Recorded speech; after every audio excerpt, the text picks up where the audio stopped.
The views and opinions expressed on this program do not reflect the company, owners, management, staff, clients, or partners.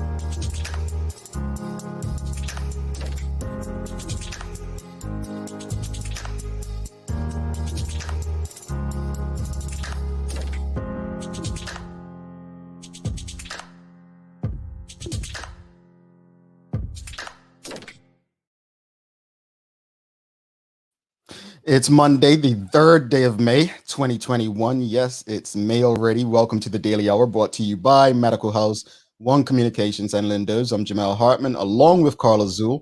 Thanks for making us part of your daily routine. If you're watching online, share the link. If you're on Facebook, start that watch party. If you're on Twitter, retweet it. If you're watching on Channel 82 or listening on the Full 100 radio station, call someone out. Let them know we're on. Just get the conversation out there to your network. And don't forget to like and engage with us. It's anniversary week here on the Daily Hour. Today, we're welcoming Karl Massam and Misha Meffert on to discuss the Save Our Restaurants campaign. The Daily Play is a Who Said It? So Carla is guessing a famous quote. We also have the giveaway. We're going to do a couple giveaways. Obviously, the trivia this weekend, which you were horrible at. You were horrible at. I mean, I think only 2 or 3 people got it right throughout our social media platforms.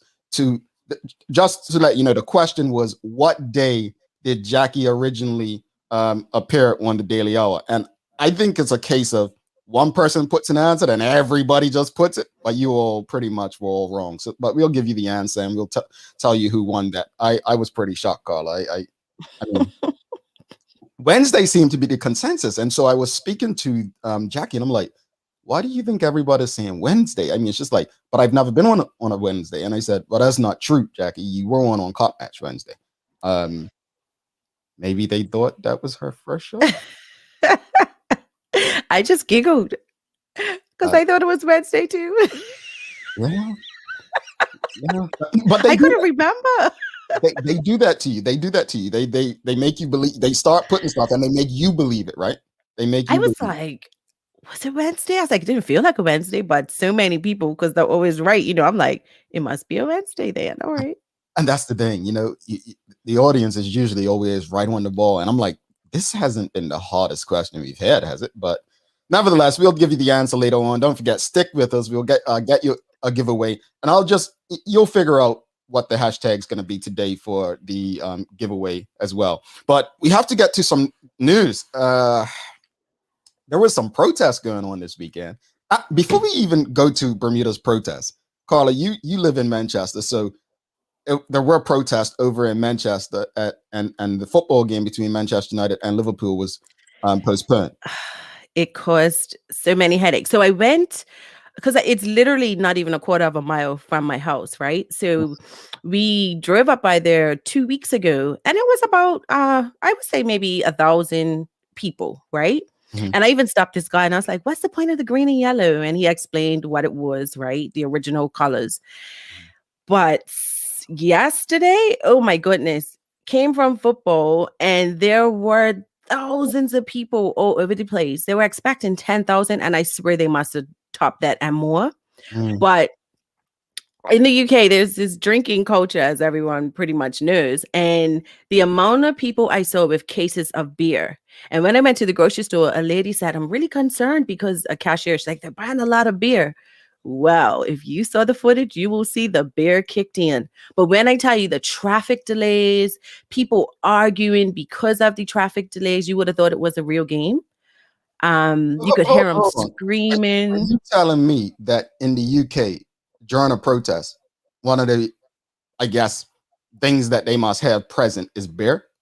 Oh, yeah. You see them carrying their case of beer. And if you saw, I saw some footage on Twitter last night where you can hear bottles clanking where they were throwing bottles and they stormed the field. I was just like, there Mm, is no way that I wanted my children in that mix. I think it's awesome. I mm. think it's awesome to see people express themselves, but that was kind of scary. And I mean, they were all over the place. So, Well, I mean, I remember when I was in graduate school, we were doing an HR class, and there was a protest. I think it was around something that happened at KFC at the time, and the Bermuda Industrial Union and their workers were marching. I can't remember what the exact situation was, and so it was Burn News that shared the video, and I shared it with my professor, and he shared it during the class, and he says, Bermuda has probably the best dressed picketers I've ever seen. And so it was funny because like I'm just like, I never thought like the union president's there. He didn't look working class necessarily. He had the suit tie, and you had others, dressed well. And he was like, yeah, that's one of the best dressed group of protesters I've seen, union workers and so on. But speaking of Bermuda and protests, yesterday was definitely an interesting day as we had our car rally. I don't have exact numbers. I see numbers have been thrown around, but look, I think we're at the point where I me, I will protest in the interest of things that I believe in that benefit the community. So I have no problem whether I agree with it or not with people protesting for what they believe in, as long as it doesn't cause any sort of harm to others, right? But I find it interesting and almost irritating, right, when people who have never had to protest in their lives, who have never had to stand for anything in their lives, become the most opinionated, the loudest voices, and it bothers me because I may not agree. Like I don't necessarily agree with what they were protesting yesterday because I don't totally understand what they were protesting yesterday. I haven't given it much thought. wow, that's a key point. Trouble. But that's a key point too, because I saw some, I watched it and then I saw some commentary on social media, and it seems like there were two messages within that protest, that rally by car rally. And I don't know if that was the intention, but initially I thought it was protesting the restrictions, right? Opening the economy up. But then you saw people talking about the vaccine. I saw one sign that was like, only God could tell me what to do with my body, for example. I'm sure you've seen the videos that have been circulating with one young lady who's talking about, they're keeping the cure from Bermudians. And, it, I think sometimes I think to some, it took away from the meaning, because I saw a lot of cars and bikes, right? And they're saying up to maybe 200. Mm-hmm. And it was peaceful. I mean, they tooted their horns, but it was peaceful. So kudos to them. But were the messages mixed? Were people confused about what was the purpose? I think, Carla, that it was probably just an anti-government protest when you put all the messages together. So I think there were people that were there for different reasons, and they brought themselves together to pretty much just look. We're not happy about the government because we want the economy open. We're not happy about the government because of the vaccinations. We're not happy about the government because of the restrictions for those coming into Bermuda. So I think what you got was a perfect storm to let the government know that we are all unhappy about something and you need to do something to fix it. The one thing I didn't like, though, I read in the Daily, was the comment from the gentleman who was not identified, who basically said, and I'm paraphrasing, but his intent was basically like, oh, people were on their way out anyway, so what's the big deal that they're dying? Huh? Like, tell me again. I'm paraphrasing, but that was the intent. It said one man who they didn't name, and he basically said, yeah, oh, people are dying, but they were on their way out anyway. Like that. And I'm hoping that it was a misquote on the press. I doubt it, but it could be. But I just thought, like, wow, that. So, not okay. So all right. So let me kind of digest what you said. So basically, someone feels like COVID's here.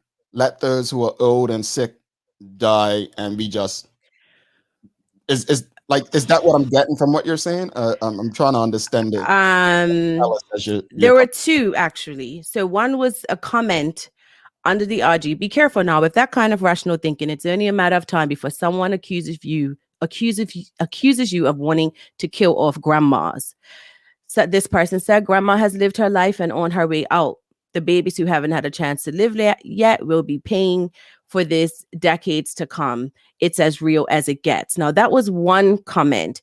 But yesterday, under the story, it said they are putting a lot of emphasis on deaths and the downside of COVID, right? Mhm. It says the protest comes on the heels of a record month of deaths in Bermuda from the coronavirus. But he said the public needed to be told. Oh, no, I'm sorry. I'm mixing two. Go back to that other one about the grannies. So Yeah. let me ask this real fast. I'm gonna like in part of what you said to gun violence in Bermuda, because I saw another comment where it said people were talking about they're focusing so much on death and not recoveries, right? Right. So using that logic, and audience, stick with me and just let me know if I'm making sense or if I'm going too far, because sometimes I do have a tendency to go too far out, right? So using that logic that the media is focusing on, and my favorite line, let me be clear, I'm not necessarily a fan of mainstream media, and again, I don't trust the government to give me clean drinking water. So let me just put that there before I say what I'm going to say. But using the logic that they're focusing too much on death and not enough on recovery, we can literally say the other epidemic we've been speaking about, which is gun violence, right?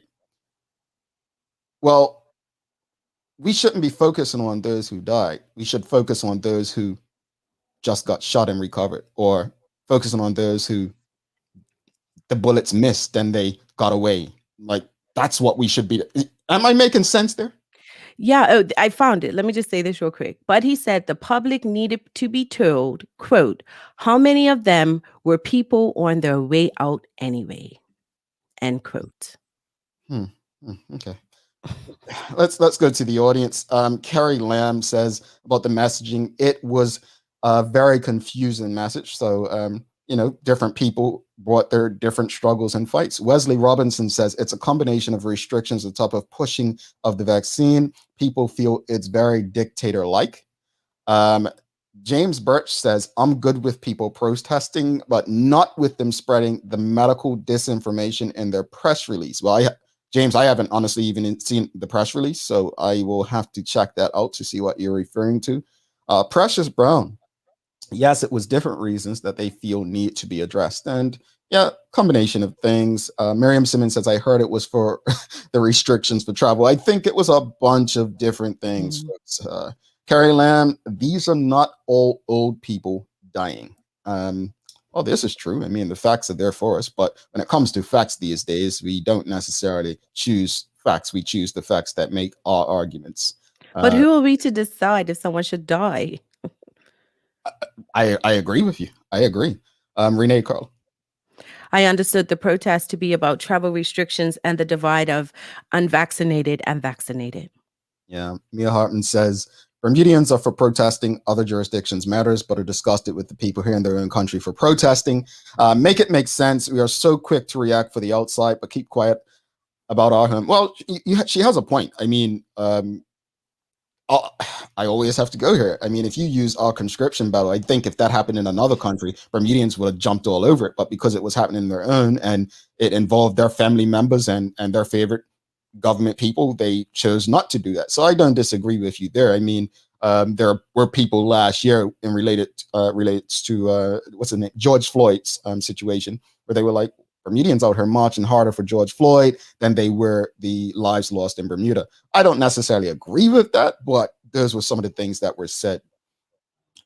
SDECS69 says, where are the protests about the cost of living in Bermuda? So, yeah, there's a number of things that Bermudians could be protesting, but one of the things I'm not going to say is what people should protest. We all have different interests. We have things that impact us differently.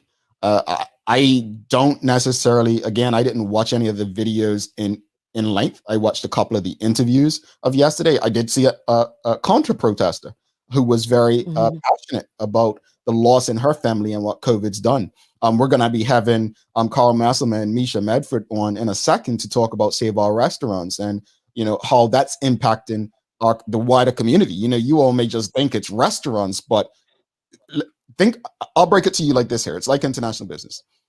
If no one's going to restaurants, right, they then have to let the employees go. Once the employees go, they don't have money to put into the economy to go shopping and pay rent and pay bills. So this is right now, I remember we experienced a recession in 2008. To me, this is the perfect storm, and not perfect in a good way, but this is bigger than that because you're dealing with a once in a generation or maybe a few generation pandemic on top of a recession that's been led by the pandemic. So this is a very interesting time, and it's going to take creativity. It's going to take community. It's going to take all of us to kind of find a way out of this. But as the quote will state today, some of the answers of everything that we're facing today are within. Hint, hint. Tariq Shakir Kala. I agree with protesting, but there were so many unmasked people mingling with each other, which can lead to potential super spreader event. And I saw where the lady officer came before the protest began, and she was asking people to put on their mask, and they complied. And then the minute that she turned her back or went further up into the parking lot, they took them off. And I'm just like, as a viewer looking at this, it kind of takes away to me the credibility of the whole thing, because it's like, you say that you want the economy to open up, you say you want these restrictions, but the reason we are here as a country is because of non-compliance, and you turn around and do just that. And it was on screen, you couldn't miss it, it was on camera. So I think, and then with the ranting that some people had, I just think it took away from the intent of Mr. Roberts, who was the organizer.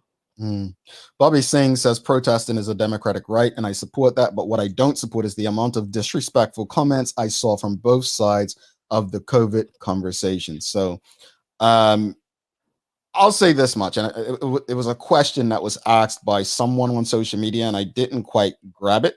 But when I see people protesting, it brings smiles to my face, regardless of what it's about. But when I find out what it's about, that's when I may take a step back and start asking questions. And here's my question to anyone who is protesting pretty much what the government's done. We speak about accountability a lot on this show. And to me, if we were accountable for our own actions, we probably wouldn't be having a conversation about government restrictions and protocols. We don't have time, but what I will say is Dr. Karika Weldon pretty much shared an example on social media this week of why we're in the lockdown that we're in, right? When we look at other jurisdictions, we speak about where Cayman is. But we then say things like, this is against our human rights. You have a decision to make. Do you want to go the way of India and Brazil, or do you want to go the way of the Cayman Islands? But even when you use an example like that, you still have people, and I saw it yesterday, where people still try to justify the difference. So the India and Brazil thing, someone said, well, they did this and they did that. It's like, you can't win in some cases, because like you always say, people want to hear and believe what they want to hear and believe. Well, I think to close out my point is, at the end of the day, Dr. Ewart Brown said it best when he was on this show. And I think Premier David Burt's finally at this point. And me and Premier David Burt do not agree politically on 90% of things. But what I will say is, I think he's finally got to that point, if he's never been before, of what Dr. Brown said when he came on this very show. And that is, in politics, you have to quickly realize that you're never going to please all of the people.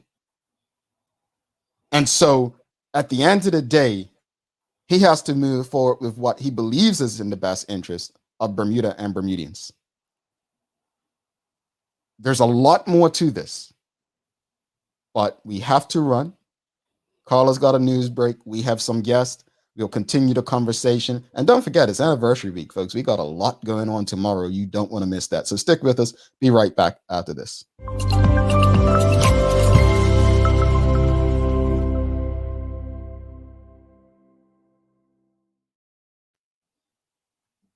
Hundreds of residents gathered at the flagpole yesterday for the Bermuda Freedom Car Bike Rally, which was led by Mark Roberts. The peaceful protest saw vehicles travel throughout the island with placards voicing anti-vaccination and restriction concerns. One participant told the Daily Hour that participating in the rally was, quote, so inspiring, and I felt empowered just from the turnout and the supporters on the side as we passed. It honestly felt very rewarding. It made me very appreciative to be born during this era instead of the eras before, where I couldn't imagine the people having to fear being attacked by dogs, beaten, spit on, hung, whipped, and murdered. The Sandy's resident explained her decision to take part. Quote, I felt that I needed to be a part of this because it's history and I need to speak for my kids and other vulnerable people who either are afraid to speak up or simply aren't very educated on what our rights should be. Getting a vaccination is a choice, and just because some of us choose to not put foreign entities in our bodies, which we harbor as temples, we shouldn't be discriminated against, end quote. Garden Meditation Day was developed by CL, otherwise known as the Garden Lady, at www.gardenlady.com. She believes that gardens can help connect us to ourselves, the natural world, and each other in deep and moving ways. Celebrating Garden Meditation Day may be one of the most relaxing and fulfilling practices of your entire year. Meditation has a long history as a way to calm our minds and spirits, and meditation in a garden really connects you with nature and mankind simultaneously. You can either go into the garden for a private moment of self-introspection, or you can join others in organized public garden meditations all around the world. Turning to weather, the temperature in Bermuda is expected to reach a high of 73. Tampa, Florida will see a high of 91, and London, UK, a high of 55. That's your Daily Hour news break. Boy, meditation is a good thing. I just wish I knew how to do it. It's supposed to be really, really good for us. Got it. Yeah, I might have to. Going to take a quick break. We'll be back with our guests for the day, Karl Massam and Misha Medford. We're going to be talking about a Save Our Restaurants campaign, so stick with us. Hi, I'm Karen, a nurse at the old folks home. These long hours used to kill my feet until my hairdresser told me about a great place to buy a pair of clogs. Medical House. Finally, relief. They also carry uniforms in bright, bold colors.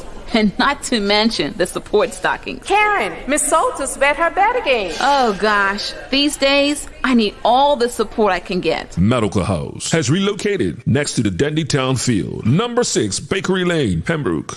Nature's Path Organic are a family business, major proponents of the organic method of food production with decades of experience in the field, and have diversified their interests focusing on animal welfare and children's education in that realm. Hence the introduction of Enviro Kids cereal made to the exacting standards we expect and benefiting their cause. Saving animals one breakfast at a time. 1% of sales goes towards protection of animals and their habitats. We're featuring Enviro Kids organic, gluten-free Gorilla Munch cereal. Lindo's, why go anyplace else?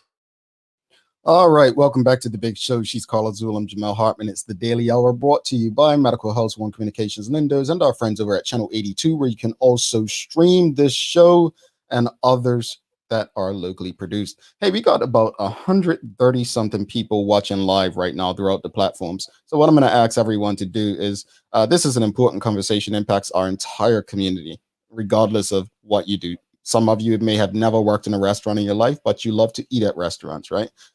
Make sure you retweet it, share it, call someone up, let them know it's on Channel 82 or to listen on the Full 100 radio station. But it's these kinds of conversations that we must share. We must get people involved in. This is our community, our country, our economy. It's on us. The answers to fix this stuff are within us. So without further ado, let's bring in Karl Massam and Misha Medford to really change some minds in our community. Good morning to both of you. Welcome. Good morning. Good morning, Jamal. Good morning, Carla. Good morning. Good morning, Misha. Morning. Carl. Welcome to the show. Thank you so much.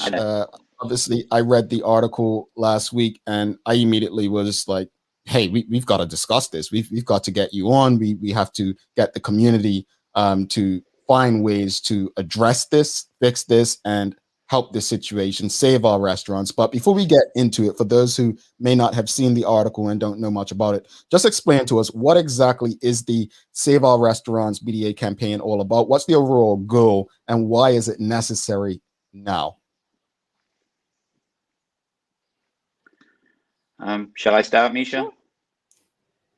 Well, obviously over the last 12, 14 months, during different lockdowns, and restaurants have been usually impacted through basically not being able to open, or when we have been open, just like now, we can only do takeout or al fresco dining.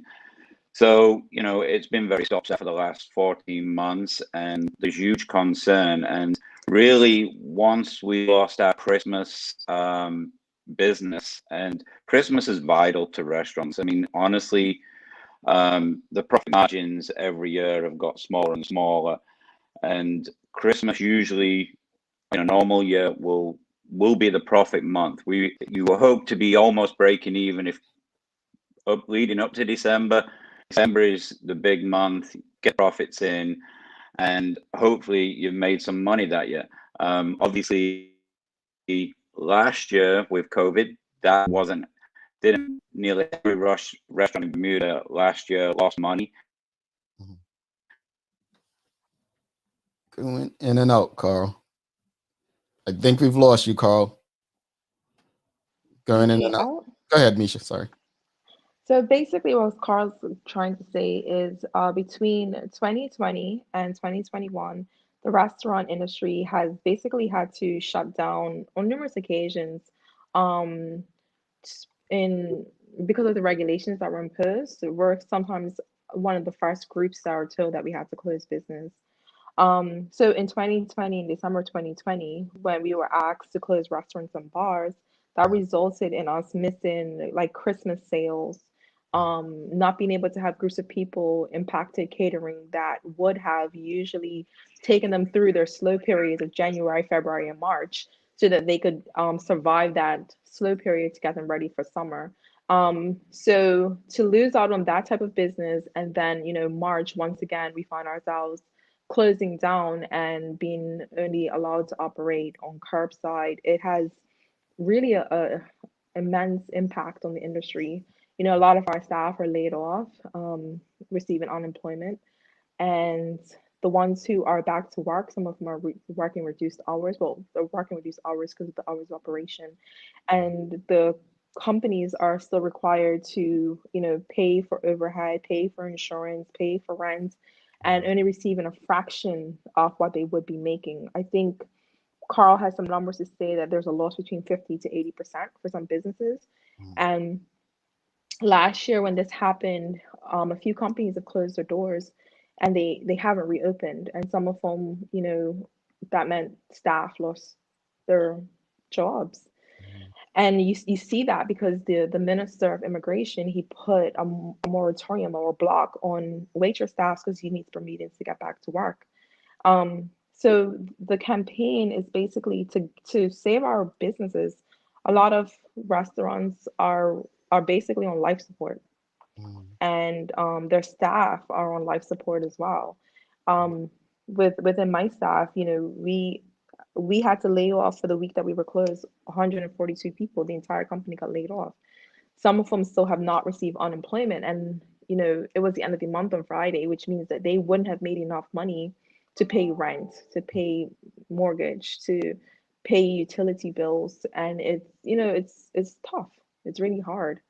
And we just this campaign is not to put pressure on the government for additional support because they have given us some support and some allowances, but the reality is if you operate as a private entity and you're able to set your own hours and operate your business as you see fit, and then that has been taken away from you and you're basically not allowed to operate in a way that will create a profit or generate enough for you to even break even, you know, as much as the government can do, it's not the same as you making your profits, and that's the reason businesses go into persons go into businesses to make a profit. So the campaign is to, you know, get help from other private companies that may be doing a bit better than us, to see if the banks would be willing to work with some of the restaurants on their loans, to see if Belco could work with the restaurants as well, just to see if we could get some breaks elsewhere because the operational costs has not gone away. Our staff are suffering. That is the reality. I get emails from my staff every day, wondering when they could come back to work or wondering if they could get help. And I'm sure my business is not the only one. And you know, the chambers represent. You don't mind. What restaurant do you represent? I work for Take Five, which is the Buzz Group, Buzz Village Pantry in Devil's Isle. I'm the HR manager there. Um, so for for us, it's, you know, it's really difficult. It's difficult for all of us. And the chamber, the campaign that we're in, represents 75 restaurants. It doesn't represent all the other smaller restaurants that are not a part of the chamber that, you know, for whatever reason, their voice is not being heard and their story may not be heard. As well, like there's companies that are gonna close their door or downsize their business at the end of in the end of last month. Hmm. This is unfortunate. And I know you were about to mention the chamber, Misha, but I know you're the chair of the restaurant division with the Chamber of Commerce, Karl. Who else is involved, and what role does the chamber play in assisting the restaurants right now? Well, basically, I mean, the chamber is there to offer support, and obviously through the chamber, right now we've reached out to, you know, our business partners, if that's landlords, banks, utilities, the government, liquor license. I mean, those discussions are ongoing through the chamber, and you know that was part of this campaign, was to, you know, really bring awareness and send a message, a strong message, because, you know, if restaurants go under, there's unemployment from our staff, but just the knock-on effects through our suppliers. You know, if they're not delivering to businesses, the delivery guy goes out of work. The plumbers that come, that we call all the time, the AC mechanics, you know, it honestly, the knock-on effects is huge. So we have to be engaged in conversations with all our partners, and that includes government and we have to get creative. We have to find ways where we can cut costs. I mean, when we first started this, you know, last year, we'd reached out to our own little partners on our own, you know, individual restaurants. How can I cut costs? How can we try and help us? And that's limited success. But right now, nearly every restaurant's hanging on by a thread. So we decided to come together and try and get a stronger message out, because it's not just about the restaurant owners. It's about the nearly 4,000 staff that we have and the effects of everything else. I mean, let me ask you a question. Would you, you know, you could go to have a barbecue and a beer one day down at Tobacco Bay, and you could go to Frog and Onion in Dockyard the next, and all that variety that Bermuda has to offer. If we lost 50% of our restaurants, I mean, that would be devastating for everybody. And, you know, the lack of choice would, I don't know, it would be heartbreaking. I think we have a very diverse culinary product in Bermuda, and I think honestly that's why what's been great about the campaign, it's only been running a week. We've got private sectors come out and through the chamber have approached us to see different ways that they could help. And I think they recognize if Bermuda was to lose a lot of its restaurants, they would also lose the ability for international business to come over here, and they entertain, and the diversity from having a Curry at House of India or Ruby Murray's to go and fine dine at Cafe Lido or Four Ways. You know, if you lose a lot of that, their product suffers. I mean, and so, you know, for example, this weekend, I think it was Hiscox offered all their staff $100 to go out and get takeout. I mean, that helps. I mean, so yeah, there's a lot of work to be done, but through the chamber, we can start these conversations. I know Misha mentioned earlier you had numbers about maybe the economic impact of restaurants failing as far as speak to us about job losses and the contribution. You mentioned international business, but I was thinking, having previously worked in tourism, the role that restaurants play. Not, you mentioned Christmas. I'm thinking about corporate events that happen at these places, right? Things like that. Even birthday parties, not just going out to eat, but speak to us about the overall like economic losses and impact, what it means. Like we have right now, there's almost 200 people watching this show. They may not understand the role that they play in this. Just break it down for us. Okay. Well, go on, Misha. So from a human perspective, I know that almost every single restaurant last year made redundancies. Luckily, a lot of the redundancies we made were for work permit holders. And for the most part, most of these companies tried to keep Bermudians gainfully employed. However, I know also that our company did pay cuts last year and we're doing pay cuts again this year. So even though we didn't fire that many or made redundant that many Bermudians, every single person remained. In order for us to keep all of those positions, we did pay cuts for a period of time. And that's not strange because I believe that all the companies did that, including the BTA, their staff took pay cuts as well.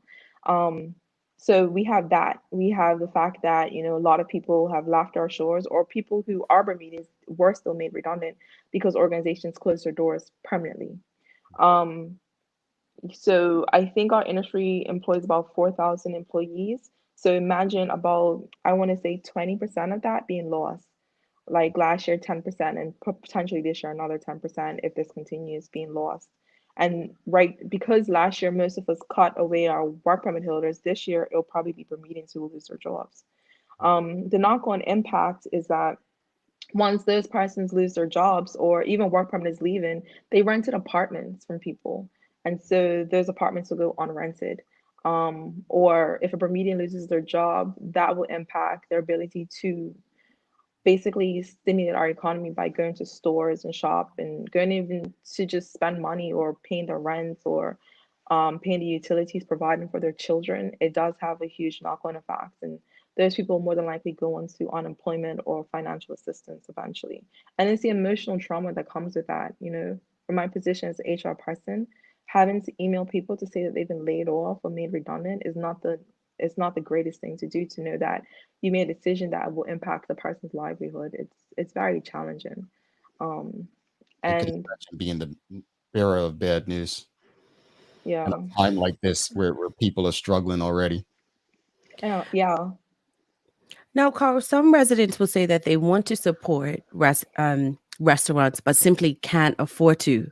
And then combine that with restaurants are barely holding on financially. Is there anything that restaurants can do to draw more patrons to their doors? I know right now what would be curbside, but are there any initiatives perhaps that can be, or any ideas that can be executed? Well, obviously, I think, my company, Yellowfin Limited, we have Board Call, for example, not known for doing takeout. And we've had to reinvent ourselves a little bit. And I think you've seen a lot of different restaurants try to do that with, I think like Mad Hatter's doing barbecue and Bolero the same, because obviously our normal product doesn't travel very well. It's not takeout friendly.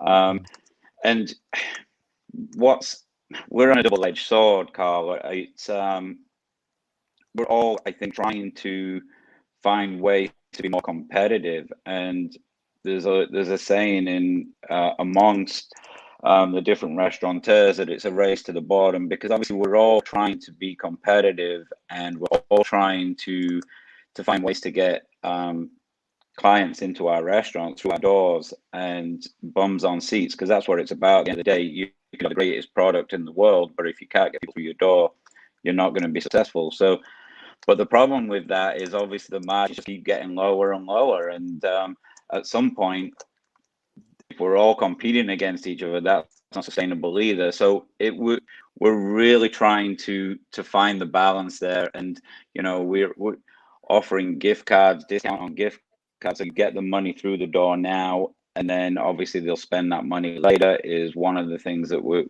different places have tried. Maybe 10% on $100, and it goes up in increments. So there's different ways, but when you're hanging on by a thread, it's really it is a struggle to be competitive at the same time, if that makes sense. Mm-hmm. Now, in the not too distant past, the only type of delivery that people had for food was usually pizza. How has companies like Sargasso and Hook helped to keep the restaurant business going? It's been a huge help. Yeah, absolutely. I mean, for the last 2 weeks, that's all we've been doing is delivery, and we see the Sargasso driver come up all the time, and 5-star and Hook, and so yeah, it's been a huge help, because I would say that's probably representing about 20-25% of our sales right now. So yeah, I mean, the delivery option is great. Now, you spoke about the reality of what can happen to the industry, but I'm sure there are some people who may say the restaurants, the big ones, won't go away. Explain again for those who may have missed it. If the community does not rally behind this initiative, what is the stark reality for the restaurant industry in Bermuda? Well, I'll put it back to you. I mean, yes, the bigger groups may survive, and usually the rich get richer, right? So, but and this is the goal. The main goal of the campaign is to represent every single culinary outlet in Bermuda. From on Chancery Lane, we have Streetwise. I think they have 2, maybe 3 full-time employees. From there right to the top. I mean, would you want to see every restaurant in Bermuda get bought up by, I don't know, MEF or Take 5? No, because then we wouldn't have the diversity that we have now. And usually what's happened, the small guy will go first, and it'll be a trickle down effect. And I think that would be a tragedy for Bermuda. I really do. Can I actually, sorry, can I add to that? Mm-hmm. I mean, I think we've already witnessed this happen, right? Carla and you and I and Jamal all worked for Bermuda Sun at one point. And Bermuda Sun got brought out by the Royal Gazette. It closed its doors. Now, if you look at the newspaper in Bermuda, there's only one voice. We don't have another opinion. And I really praise you guys for creating this option for people to have a different opinion, or just to hear a different coverage of news. The same thing will happen within our industry. Our industry right now, young entrepreneurs, I think in 2019 and 2018, will come into our industry. You have a lot of food carts, and you have a lot of people on Instagram selling their food. And I think it's great, because when I was growing up, there were a lot of small Bermudian restaurants like the Fish Hut, and those have all gone away. But you have people who've come back with new ways of selling food, and thanks to Sagras and things like that, which gave us variety and culinary variety. If this continues, it's absolutely right. The larger companies will buy up the smaller companies, but you will have a lack of diversity. There will be a lack of entrepreneurialism into this industry, because it will look like it's too hard, and only those who are financially sound can do this, who could weather this. And that's not the case. And we really just want to keep encouraging people to come into the industry. We just wanted to stay alive and diverse. And this is what this campaign is for. Last summer, because I'm here in the UK, they had the Eat Out to Help Out initiative, where I think it was like Tuesday, Wednesday, Thursdays. Anyone that ate from a restaurant, they got a 50% discount, and the government subsidized the rest. And it was a success, and it actually extended beyond the initial trial period. What are your thoughts on a similar scheme, if it was possible, to be introduced in Bermuda?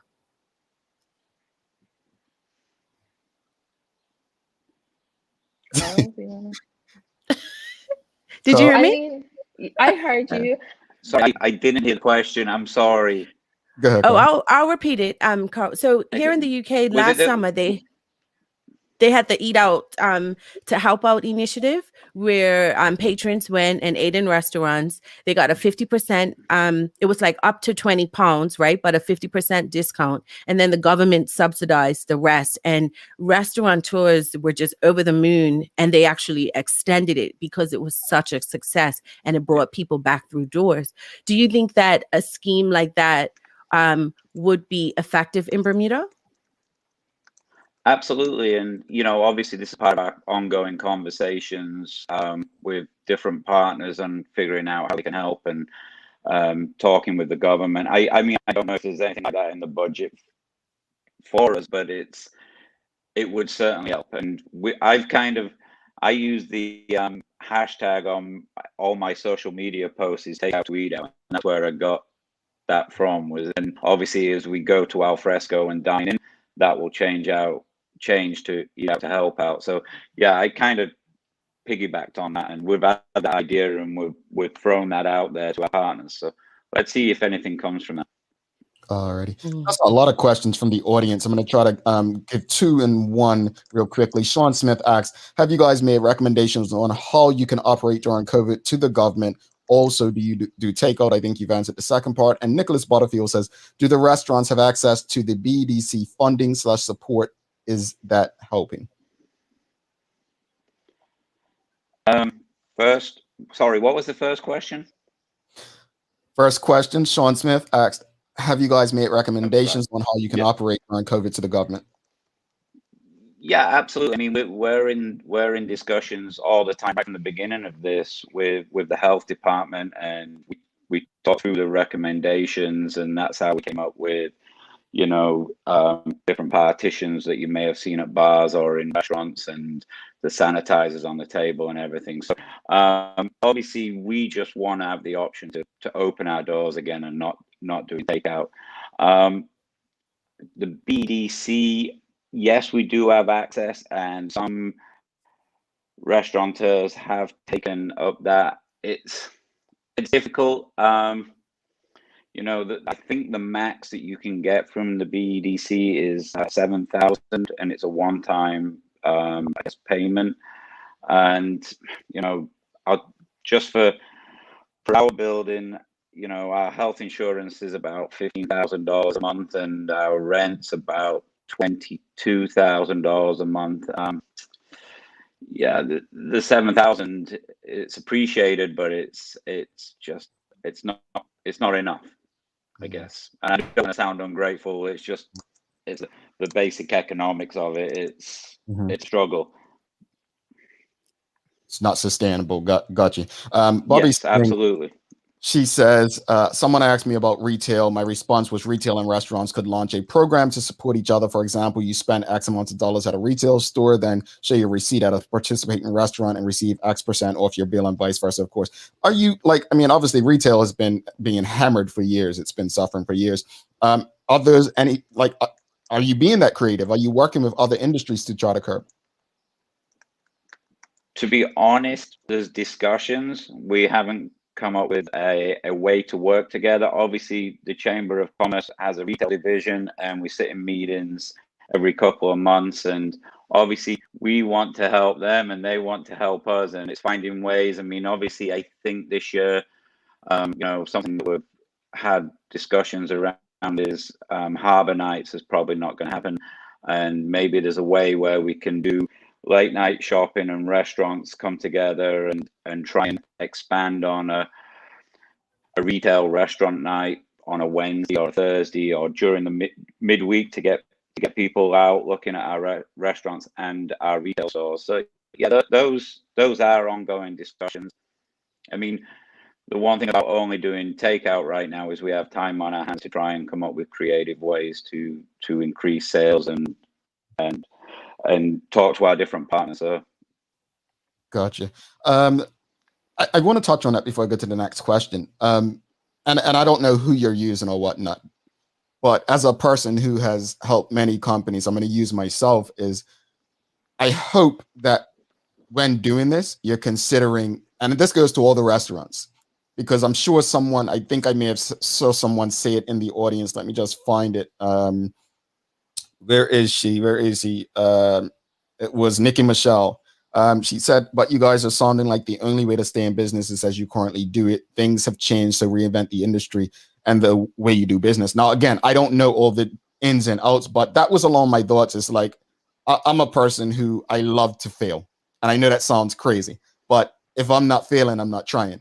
And out of those failures, Mm-hmm. you know, more opportunities should come. You know, a lot of people remember Michael Jordan and Kobe Bryant, two of the greatest. But what a lot of people won't know is Kobe Bryant missed the most shots in NBA history, but he still ended up as one of the most successful players. My point is, you know, I'm hoping that when we're talking about being creative, we're not using the same people that pretty much have been helping us for 10, 20 years that probably haven't evolved with where creativity is today. There are a lot of people, and I know I pick on them a lot, but I'm going to use Burmemes and Burmunchies, like little social media companies like others that are out there trying and doing a lot of creative stuff. And I'm just like, I wonder if they've worked with Burmeme or Burmunches. And this is not a promo, trust me. I'm just literally saying these are people that I see make things happen in their space.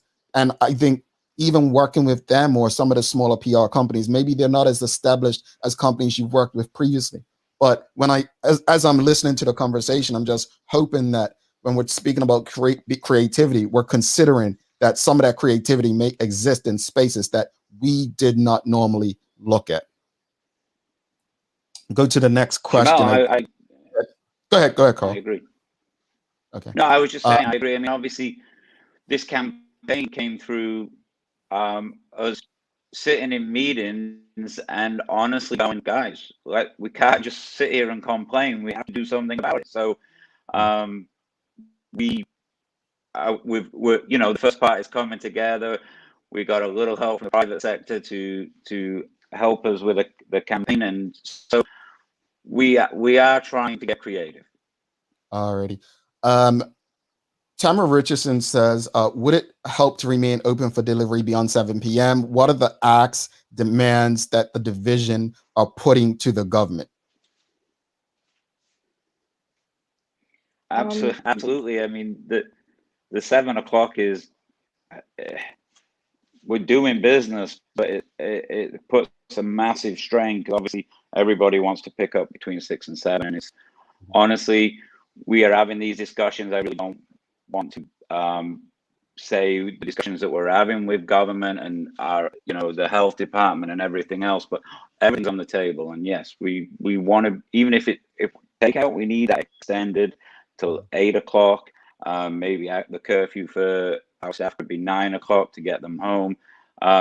The 7 o'clock finish is really restricting our takeout ability. Sorry, Misha. Misha, go ahead. Sorry, keep in mind that the 7 o'clock takeout deadline is because the current regulations requires businesses to operate from 7 a.m. to 7 p.m. So we have to stay within those current regulations. Once that changes, or if that changes, or when that changes, then most restaurants will extend their pickup on their curbside. But I think the next date that we have set for any changes from the government will be after May 9th. So until that happens, and I think there's some conditions on that happening, like rates going down and local transmission and all that stuff, being declining before those changes are made. But once those changes are made, naturally, operations will adjust for that. All right. I think this is an awesome campaign. One last question. We are out of time, but Precious Brown has a really cool thing. She says, why don't restaurants pre-prepare those meals that aren't compatible for takeout? Let people cook them themselves. That's interesting. Like a Hello a couple of restaurants have done that. Yeah, some restaurants. Yeah. So remember, we're competitors, but we're also working together. So some restaurants have actually created deconstructed meals. And so they'll deconstruct the meal with the ingredient while the warming or cooking instructions inside of it for you to put the meal together yourself. So each restaurant still has its own little campaign that it's promoting, and you know, we're trying to do what we can. Awesome. Karl, you wanted to add anything to that?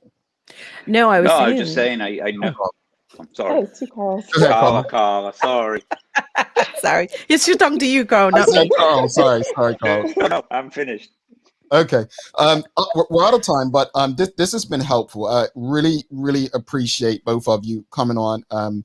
We hope this contributes to the solving the problem that we're currently experiencing in Bermuda, which is bigger than most of us. But definitely out of this conversation, as I stated before you came on, the solution is within all of us. I definitely would love to see all of my favorite restaurants because I love to eat. I'd love to see them all remain. But please let us know, our audience, what we can continuously do to play our part, because we are here to make sure that our economy stays afloat. So thank you both.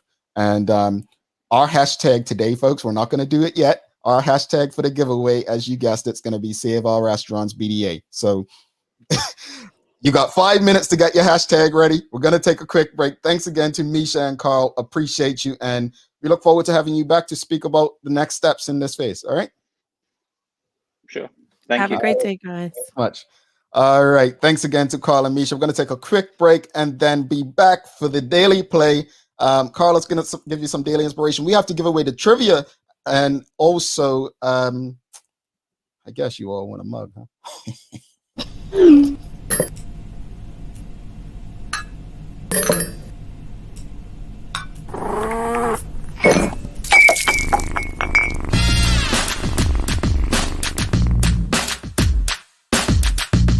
Don't let being a woman limit you. I was raised by a man that said you could, look, we fixed our bikes, I could tile. And my dad said this, my dad did not even finish high school. But he also said this, if you can read and follow instructions, you can do anything.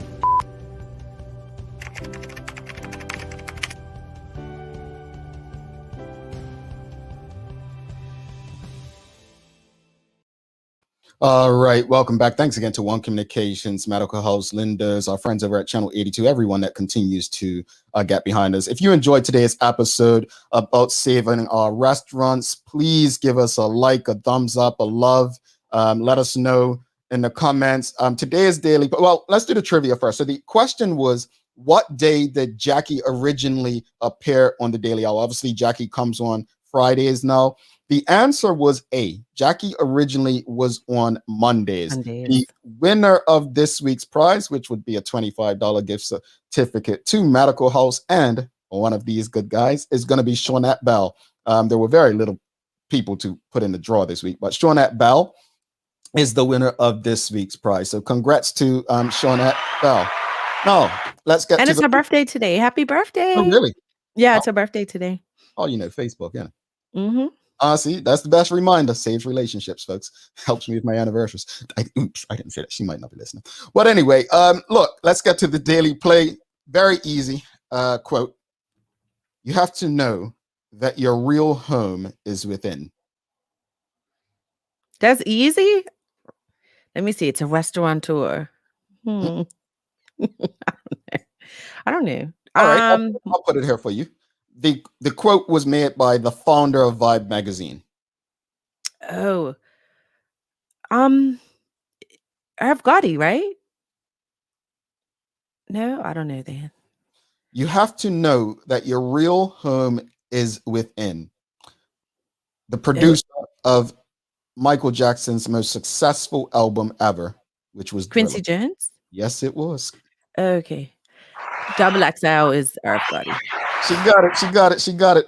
All right. So should we do the giveaway? Oh, she heard that, folks. Look at her. Yeah, I think I get away with stuff. So yeah, she heard that. So happy birthday. Congratulations to Shawnette Bell. Carla did get it today. So we'll give it a victory. We have a lot of stuff, some announcements tomorrow coming up, folks. So you don't want to miss tomorrow's show. Some good stuff coming. Save Our Restaurants BDA. That is the hashtag today for today's mug. Let's see how many people we got. We only got 13 people so far. 13 people. Are you all? That's a lot to spell, you know. Are you spelling it right? No, folks. If you don't see your name, right, this show is live on multiple platforms. We're on YouTube, obviously Facebook, Twitch, and Twitter. try using a different platform. Go onto YouTube or another platform if you feel like your name's not getting picked up. So we've gone from 13 in that less than 30 seconds to 20, right? So Carla, while they're doing that, let's get some daily inspiration. That's what we can do. Don't be pushed around by the fears in your mind. Be led by the dreams in your heart. Roy T. Bennett. That's a good one. I like that one. I like that one. All right, here we go. We have 22 people we're drawing from. I mean, over 100 of you, something, almost 200 watching, but only 22 it's catching. I don't know. I did ask why some names are not being seen, but like I said, to play, you might just want to use a different platform. Well, 26. All right, so Carla, give us a 10 countdown, and we'll go from 10, and then we'll draw. Okay, 10, 9, 8, 7, 6, 5, 4, 3, 2, hit it. All right, so let's go to the draw. I was not ready, folks. I was gonna say. Don't mind me, right? Here we go, 32 entries. Here we go. Let's see. Let's see. Who is the victor?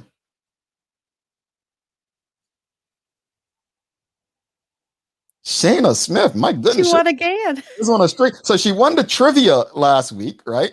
She won the trivia last week, and now she's out here winning the giveaway. So Shayna's got 2 mugs. She might want to donate one to one of you people. I mean, I was going to call you losers, but I'm not going to do that. She might want to call her Lex. Shayna is on a roll. You are on a roll. Yeah, I asked for the countdown, and I weren't even ready when she was done. Ain't that something? Gotta do better. But folks, tomorrow, you want to make sure you don't miss it. We have a lot to, we're going to be celebrating. It's going to be a party. I'm not telling you bring what you drink, but we're not providing what you drink. I might even wear pants tomorrow.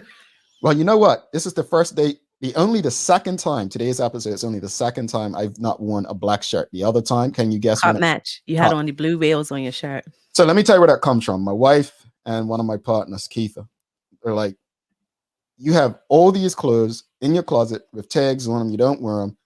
You got it. Come on. So hopefully they're both proud that as of this week, I'll be changing my wardrobe. This is a polo. I think it's blue, but the camera makes it look white. And I actually have pink pants on today. So pink pants on. So I do wear pants. I'm not Carla, folks. I'm not Carla. On that note, thanks again to our partners, Medical House, One Communications, and Linda's for ensuring that we're able to do this with you on a daily basis. As always, we appreciate you, we love you, and we thank you for making us part of your daily routine. If all goes well, we'll be back to do this again with you tomorrow to celebrate a year. She's Carla Azul. I'm Jamel Hartman. My friends, don't do anything Carla would do. Make it a great day.